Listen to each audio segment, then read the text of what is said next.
여러분 안녕하십니까? 이 중국 간첩단 사건을 보도했던 스카이데일리의 허겸 기자, 스카이데일리에서 나와서 별도의 이 한미일보라는 신문을 창간했습니다. 자, 그리고 이 한미일보에서 그동안 스카이데일리에 보도했던 내용들의 육성들, 이 녹음 파일을 공개하고 있습니다. 그러니까 그동안 스카이데일리에서 보도했던 내용이 사실이 맞다는 것을 지속적으로 주장하고 있습니다. 자, 그런데 이 당국은 성관이가 고발했고 성관이 관련해서 경찰도 수사를 하고, 자, 그래서 이 허겸 기자를 검찰에 송치를 했습니다. 원래 구속영장을 청구했지만 법원에서 영장이 기각되었습니다. 허위사실 유포했다고 하는데 허겸 기자는 사실과 맞다라고 얘기하고 있고, 여기에 전 대표였던 조정진 대표도 사실과 맞다 이렇게 줄기차게 주장을 하고 있습니다. 그래서 오늘도 한미일보에 오늘 아침에 미국 정보원 육성 정언이라고 해서 중국 간첩 탄핵 공작까지 자백했다. 자, 이런 그러다 보니까 알겠지만 저도 우리 사령관이나 밑에 처장하고 가이드를 다 했었거든요. 직접 당사자가 이후 전달의 이야기를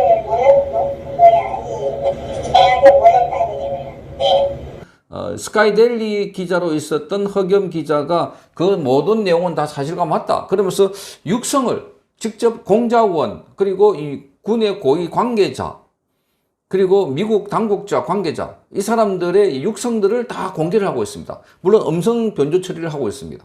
사실과 맞다라고 하고 있어서, 자, 그래서 당국의 수사 내용과 허겸 기자의 주장이 다른 부분이 있는데 이거를 참고를 하시고 이 들어보시기 바랍니다. 그러니까 이 보도한 기자는, 자, 이게 얼마나 알리고 싶으면 그 회사에서 이제 못하게 하니까 나와가지고 별도의 신문사를 창간해가지고 지금 계속 알리고 있는 이런 상황입니다.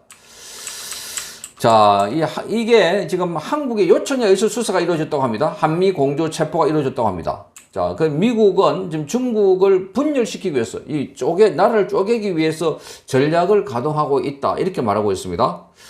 자, 수원연수원에서 붙잡힌 간첩단 상당수가 여론 조작과 선거 개입, 그리고 탄핵 공작에도 개입했다고 시인하고 있다고 합니다.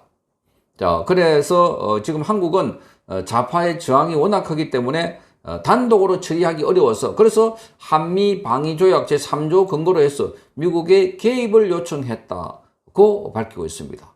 자, 이 건과 관련해서는 우리 쪽 당국자도 누구도 공식으로 확인해 준 사람은 없습니다. 그럼에도 불구하고 스카이데일리 전 허겸 기자, 지금은 한미일보 대표입니다. 계속해서 이 사항을 밝히고 있습니다. 자, 이 같은 미국 정부를 위해 활동해온 고위정보원, 그 미국 정부를 위해서 활동해온 정보원 B씨, 이 한국의 사람입니다. 미국 정부를 위해서 활동해온 고위정보원 B씨는 자백을 받은 혐의자 중에 상당수가 여론 조작과 선거 개입뿐만 아니라 탄핵 공작에도 직접 연루돼 있다, 이렇게 드러났다고 합니다. 이미 미국은 이 사건을 국가안보 사안으로 간주를 하고 중국을 춘추 전국시대처럼 찢는 전략을 가동 중이다, 이렇게 밝혔습니다. 자, 그러니까 과거에 진시황이 통일하기 전에 그 나라 여러 나라 백가쟁명하던 그 시대처럼, 자, 이렇게 찢어 놓는다. 자, 이 정언은 지금 그 한미일보 스카이데일리 전 기자였던 허겸 기자가 확보한 것으로 지난 1월부터 7월까지 최소 3차례 이상 대면 접촉을 통해서 검증을 했다고 합니다. 자, 이 B씨는 미 연방정부 산하 안보연구기관 출신입니다. 한국 내 미 정부 조직에서 일정한 책임을 맡았던 인물이라고 합니다. 자, 그래서 이 국내외 인사들과의 교차 검증을 통해서 그의 신분과 진술의 신빙성을 확보했다. 그러니까 여기 이제 한미일보의 허겸 기자는 정보 분석팀을 가동해서 국내외 인사들과 교차 검증을 통해서 그의 신분과 진술의 신빙성을 확보했다고 합니다. 자, 이렇게 말합니다. B씨가 수원연수원에서 근무된 중국 간첩들 중에 상당수가 자백을 했다, 이렇게 말했다고 합니다. 한국 선거에 개입을 했고 여론 조작을 통해서 대통령 탄핵을 유도하는 공작도 있었다는 진술을 확보했다, 이렇게 밝혔습니다. 자, 한국 내 미국 정보원들이 이들의 움직임을 사전에 정확히 파악하고 있었고 해당 간첩들은 한국 내 모처에서 1차 조사를 받은 뒤 2차 조사를 위해서 미국으로 압송됐다고 말했다, 이렇게 말합니다. 자, 여기에 지금 부분을 그 음성을 쪼개가지고 이렇게 녹취를 하고 있습니다. 한번 들어보시면 지금 이 그 기사를 쓴 배경이 되는 녹취가 나오는 것을 알 수 있습니다.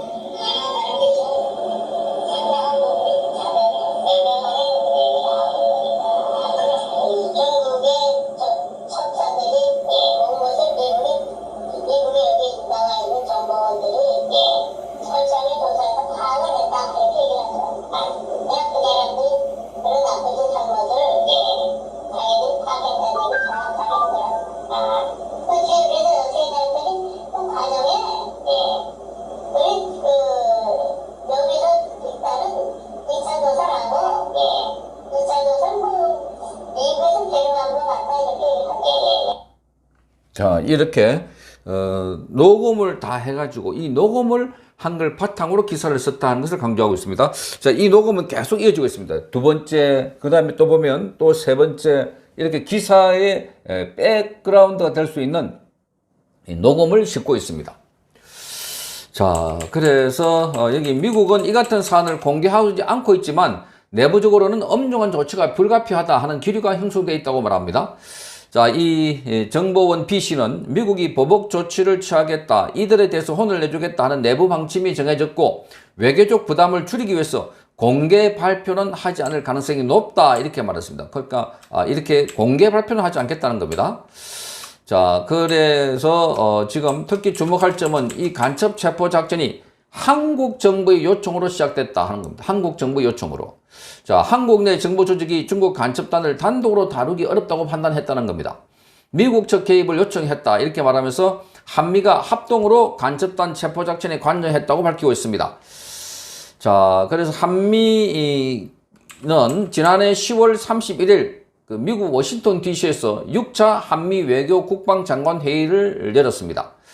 그에서 사이버 공격이나 우주 공간에서 위협이 있을 경우 두 나라 모두 안보 위협으로 간주를 하고, 그래서 공동 대응하기로 조약을 개정했습니다. 그리고 공동 성명을 발표했습니다.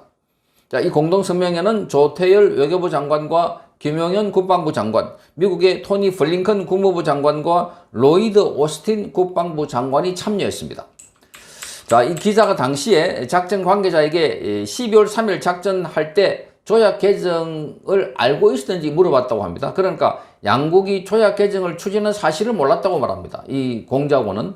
그러면서도 제3조가 개정된 이후에는 이 사실을 알고 비상계엄 작전에 참여했다. 우리가 적성국의 사이버 개입에 관한 조약의 개정이 필요하다고 지속적으로 요구해왔다, 이렇게 증언을 했다고 합니다. 자, 그래서 이 간첩단 사건이 윤석열 대통령의 탄핵과 어떤 관련이 있는지 재차 확인을 했고, 이 허겸 기자가 이에 대해 이 B씨는 그들이 여론 조작 공작을 수행했고 그 목적이 탄핵 여론 조성이었음을 자백했다, 이렇게 말해요. 탄핵. 특히 미국은 이 간첩단이 한국뿐만 아니라 미국의 선거에도 개입한 정황을 포착했다고 합니다. 엄하게 책임을 물을 준비를 다 마쳤다, 이렇게 말하고 있습니다. 그래서 중국 정부를 향한 미국의 전략적 보복 조치 가능성에 대해서 어떻게 생각하느냐, 이렇게 뭐니까 B씨는 명확하게 말을 했습니다. 공식 발표는 없을 것이다. 중국과의 외교 관계에 영향을 줄 수 있기 때문이다. 그러나 내부적으로 이미 조사가 마무리됐던 단계다. 그러면서 미국이 중국의 세계 전략에 타격을 주기 위한 일련의 공작을 준비 중이다, 이렇게 말하고 있습니다. 여기 좀 이해가 안 되는 대목들인데, 이렇게 확실하면은 왜 공식 발표를 하지 않나? 이거 바로 압박을 할 수 있을 텐데, 그런 생각도 가질 수 있지만, 그러나 이걸 밑에서 다른 용도로 쓰고 있다. 압박 용도로. 자, 세계 전략에 타격을 주기 위한 일련의 공작 준비 중이다. 그러니까 이해가 잘 안 되는 것도 이 한국의 윤석열 대통령이 이거 알고 있었고, 그래서 윤석열 대통령이 이게 드러나면은 중국과 한국 간에 전쟁이 일어난다고 했는데, 그렇다면 절체절명의 순간 윤석열 대통령이 본인이 탄핵되는데 왜 이 카드를 공개하지 않았을까? 본인이 무너지고 탄핵되고 나면 무슨 소용이 있나? 지금 감옥에 가 있는데.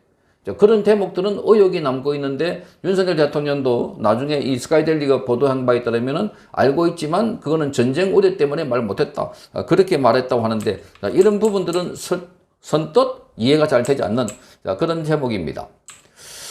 자, 그는 이 공작원은 실제로 정보원입니다. 이 정보원은 실제로 미국 중국 내 소수민족 그 분열 독립 전략을 미국이 정책적 대안으로 고려하고 있다. 이렇게 말하고 있습니다. 자, 미국은 정보가 정확하고 대응책도 아주 정확하다.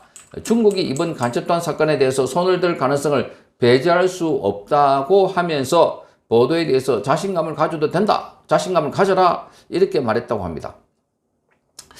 자, 그래서 이번 보도로 인해서 야권과 친중 세력 일각에서 음모론 운운할 가능성도 없지 않지만 B씨는 이 보도의 값을 떨어뜨리려고 하는 반국가 세력의 반발이 될 것이다. 이렇게 예견하면서 그들이 피해를 막기 위해서도 더 악랄하게 반응을 할 거다. 이렇게 말했다고 합니다. 이번 보도가 중국 공산당의 전곡을 찔렀다는 것을 평가할 수 있다고 말합니다.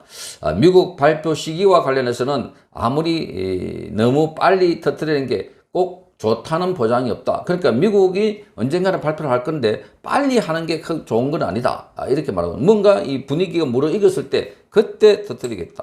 그런데 지금 여기 관련 스카이데일리 또는 이 한미일보가 보도를 해버렸으니 자, 그러니까 그쪽은 이걸 무시할 수밖에 없는 아니다라고 이렇게 나오고 있는 것 아닐까 그런 생각입니다.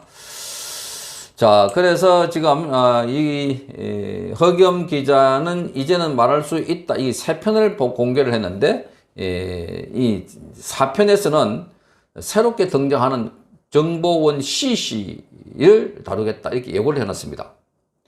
자, 이 간첩단 사건의 국제적 파급과 앞으로 미중 관계에 미칠 영향을 추가로 보도하겠다 이렇게 밝히고 있습니다. 어쨌든 지금 보면 자, 반신반의하는 사람들도 많고 저도 보도를 하고 있지만 자, 이 내막에 잘 이해가 안 되는 부분들도 있고 그럼에도 불구하고 지금 여기는 확실하다 확고하다라고 하면서 계속 보도를 하고 있습니다. 녹취를 계속 그 녹취 가지고 기사를 쓴 거를 이미 공개를 했습니다.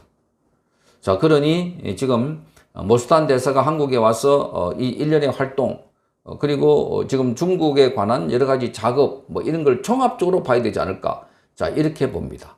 자, 어쨌든 미국은 중국에 거대한 뭔가 작업을 하고 있다. 시진핑 실각도 곧 임박했다 하는 소리가 들리니까 모든 작업들이 지금 동시에 움직이고 있는 것 아닐까 하는 생각이 드는 겁니다. 성창경 TV였습니다. 이호근 방송 구독, 좋아요는 좋은 방송을 만드는 데 큰 힘이 됩니다. 감사합니다.